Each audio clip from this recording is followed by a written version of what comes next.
Marley McCormick in the WBAP newsroom. The investigation is leading authorities to signs of a possible terror cell. The story at 8 on WBAP. Let's dive into that investigation now with Dr. Alex Del Carmen, kind enough to join us, the Executive Director and Professor in the School of Criminology, Criminal Justice, and Strategic Studies at Tarleton. I know you got just a couple of minutes before class, Doc. We wanted to visit with you, though, to see what's happening in New York City right now, all the different divisions that are involved in this. Where's the investigation headed at this point?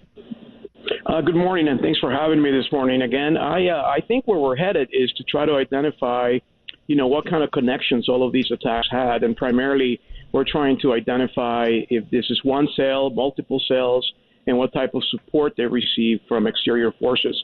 And so the investigation is ongoing. From what I understand as of this morning, we're getting closer, but we're not there yet. We quickly apprehended a vehicle last night. There was a raid this morning on a home in Elizabeth, New Jersey. We have a name and a photo. All this transpiring very fast. It makes me feel like I don't want to say this, but did we have some semblance that this may be happening? Right. So I think, to some degree, hindsight is always 20/20, and we can always go back and say, we should have, we could have, and perhaps we did. Having said that, I think it's extremely hard for law enforcement, as advanced as our technology is and advanced our intelligence sources are, is extremely difficult to be able to identify these very, very isolated cells that sometimes all they are is just sympathetic to a cause, and they do very little chatter between one another. So it's hard for law enforcement to identify them before an attack takes place. When a bomb goes off like this, the media, the police departments, the FBI, usually the first thing they'll say, well, we don't know if it's connected to terrorism yet. We're checking on that. That doesn't even make sense. A bomb goes off, it's a terrorist attack, no matter who sets it off, isn't it?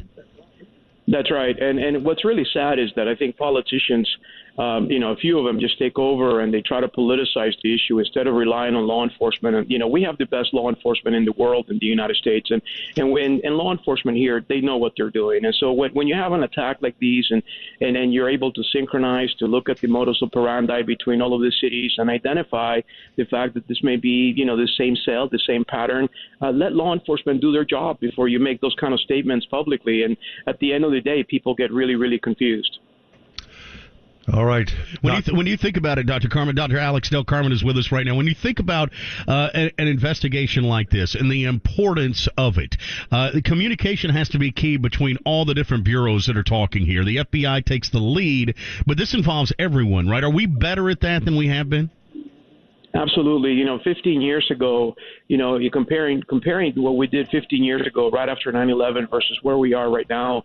We are a much better law enforcement entity throughout the United States. Having said that, we still have many challenges. We still have economic downturns, lack of equipment, lack of personnel, and sadly, from time to time, some people that don't trust law enforcement. So at the end of the day, we still have many challenges ahead of us, but we are much better equipped, much better at communicating one another and using technology in our favor as well. All right, Dr. Alex Del Carmen from Tarleton, we always appreciate the time. Off to class he goes after giving us a nice little lesson on what it takes to pull it off here as far as the police investigation is concerned, where they're headed next.